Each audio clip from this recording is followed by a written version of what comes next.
नमस्कार, India 24/7 live TV देख रहे हैं आप और मैं हूं आपके साथ आकांक्षा सिंह। इस समय हम बिहार की राजधानी पटना में हैं और आपको बता दें कि आज बिहार में पहले चरण का मतदान हो चुका है।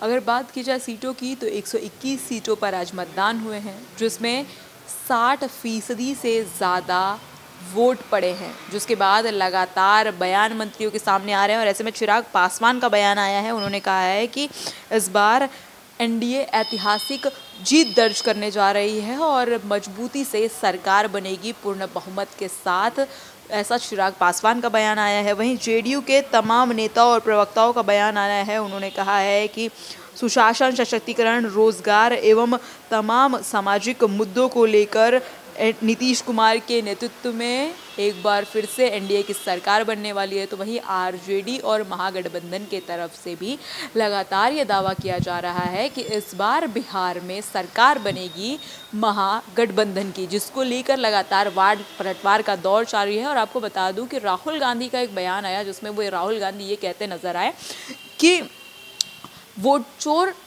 जो है वो एनडीए सरकार है। जिसके बाद सम्राट चौधरी का बयान आया, जो कि उप मुख्यमंत्री हैं। उन्होंने कहा कि जिसका परिवार ही पूरा वोट चोर है वो क्या वोट चोरी का बात करेगा।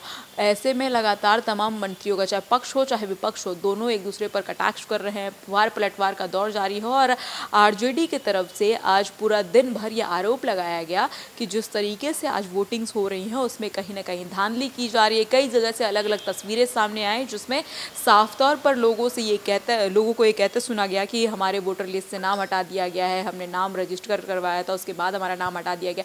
कई जगहों से ये भी सुनने में आया कि यहाँ पर ईवीएम खराब हो गई है और 45 मिनट तक ईवीएम खराब होने की वजह से वोटरों को काफ़ी ज़्यादा समस्या का सामना करना पड़ा। जिसके बाद से विपक्ष लगातार हमलावर है। विपक्ष कह रहा है कि जो एनडीए सरकार है वो वोट चोरी कर रही है और बाकी जैसे हरियाणा में किया उन्होंने, पंजाब में किया, छत्तीसगढ़ में किया, महाराष्ट्र में किया, उत्तर प्रदेश के लोकसभा चुनाव में किया, जैसे कि आरोप हमेशा लगता रहता है विपक्ष की तरफ से कि वोट चोरी। और राहुल गांधी लगातार ये बयान देते नजर आ रहे हैं कि जिस तरीके से उन्होंने ब्राज़ील की जो मॉडल थी उसकी उन्होंने पोल खोली, तो वो अभी भी ये कहते नजर आ रहे हैं कि अभी भी बम फोड़ने वाला हूँ और बड़ा धमाका होने वाला है। बहरहाल अब देखना ये होगा कि जनता किसके तरफ जाती है, क्योंकि एक तरफ एनडीए सरकार है जो कि नीतीश कुमार को सीएम फेस के तौर पर देखा जा रहा है और ये समझा जा रहा है कि पिछले 20 साल से जैसे सुशासन बाबू की तरह नीतीश कुमार ने बिहार के मुख्यमंत्री के पद पर काम किया है, कभी इस दल में कभी उस दल में, इसलिए उन्हें पलटू राम भी विपक्ष के लोग कहते हैं। उसी तरीके से एक बार फिर से एनडीए की सरकार बनेगी। वहीं दूसरी तरफ तेजस्वी यादव को मुख्यमंत्री का दावेदार बनाया गया है। महागठबंधन की तरफ से ये घोषणा कर दी गई है और तेजस्वी घोषणा पत्र है उसे भी जारी किया गया। तो वहीं एनडीए की तरफ से भी संकल्प पत्र नाम देकर उसे जारी किया गया था। 25-25 मैनिफेस्टो में जो वादे किए गए हैं वो किए गए हैं।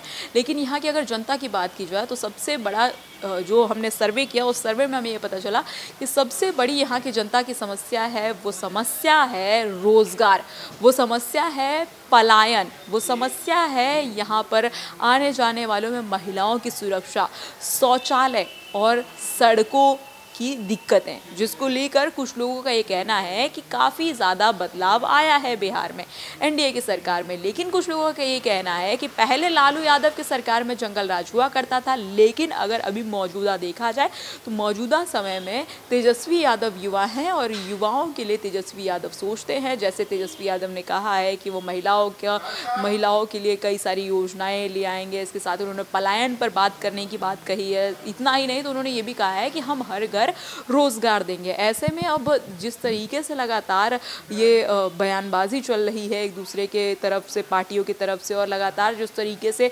वादे ये कर रहे हैं, कटाक्ष कर रहे हैं, अब देखना होगा कि जनता का रुझान किसकी तरफ जाता है। बहरहाल अभी तो पहले चरण का मतदान हुआ है और दूसरे चरण का मतदान अभी होना बाकी है और उसको लेकर तमाम नेता काफ़ी सक्रिय भी दिखाई पड़ रहे हैं। चाहे प्रधानमंत्री नरेंद्र मोदी की बात की जाए, चाहे उत्तर प्रदेश के मुख्यमंत्री योगी आदित्यनाथ की बात की जाए, ब्रिजेश पाठक की बात की जाए, जेपी नड्डा की बात की जाए या फिर अमित शाह की बात की जाए, धरातल पर सभी बड़े दिग्गज नेता स्टार प्रचारक के रूप में बिहार चुनाव में जुटे दिखाई पड़ रहे हैं। अब रुझान देखना होगा कि जिस दिन वोटिंग खत्म होगी और जिस दिन काउंटिंग शुरू होगी उस दिन रुझान किसके पक्ष में आता है। बहरहाल खबर आपको कैसी लगे मैं कमेंट सेक्शन में कमेंट करके जरूर बताइएगा। वीडियो जर्नलिस्ट सुधीर बाथम के साथ मैं आकांक्षा सिंह बिहार से इंडिया 24/7 लाइव टीवी के लिए।